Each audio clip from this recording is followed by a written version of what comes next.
Hi, it's Kif Innovates here, and today's video is a startup video because we haven't had one of those for a while, and the topic I'm going to address is the MVP, which stands for Minimum Viable Product.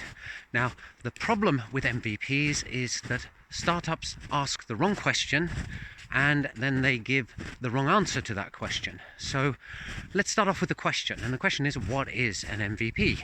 Now, an MVP is meant to be a product, and if we're looking at the tech industry or software industry, we're talking about either some software or some software as a service or an API or a protocol. It's meant to be viable, which means that it's supposed to function and it's supposed to work, and it's meant to be minimum, which means that the functionality set needs to be as small as possible to still satisfy some customers.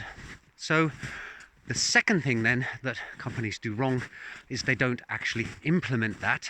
They typically, especially if they're run by engineers, put far too much functionality in. And the problem with functionality is it's not just a developer who writes it. It needs to be specified, it needs to be tested, and then it needs to be maintained, and customer support needs to be provided. So any extra little piece of functionality is going to cost you a lot, far more than you would initially estimate. So why did I say the first question was the wrong one? Well, it tackles MVPs from an engineering perspective, and that's not the purpose of an MVP. The point of an MVP is to do with the customer. It's a business development, sales and marketing issue, not an engineering issue. The whole idea of an MVP is to produce something that you hypothesize customers will be willing to pay for, especially early adopting customers. In fact, that's effectively what they will be. So you want to make a product that a hypothetical set of customers will then actually pay good money for. And what's supposed to happen is engineering produces the product, and the other side of the business goes out and finds these hypothetical customers, so they're no longer hypothetical, and you put the product in front of them, and then you see how they react with it. Are they wildly enthusiastic? Are they lukewarm? If they're not the former, then you know that your business idea is a failure and you need to do something new. Something new may be proposing another MVP, or it may be giving up. And I see time and time again, firstly, that the approach is to come at it either from the engineering side or to never actually decide who your target audience is for your MVP, and an MVP without a target audience is pointless. And then secondly, the people specifying the required functionality forget about the minimum part, or the product part, or even the viable part. So, for example, I've heard people talk of, let's release a little MVP. Now, putting the word little on the front is a red flag that, to start with, you weren't thinking in terms of minimum. How can you have something smaller than the minimum?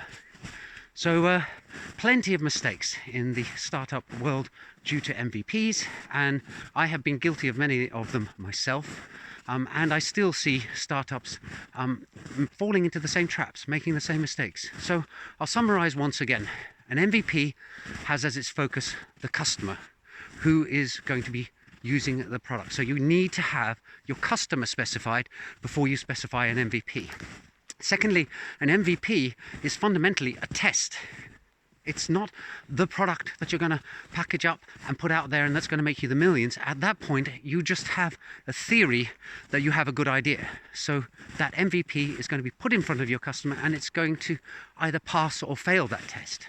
And you should have some criteria as to whether the MVP has succeeded or not. A survey to those customers. What was their experience like?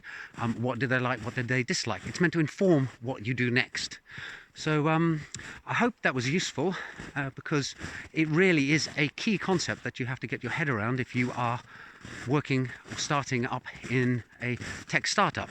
If you don't, you're just basically winging it. You're going for the build it and they will come approach, or you just plainly don't know what you're doing. Anyway, I hope you found that interesting. See you in the next video soon. Bye for now.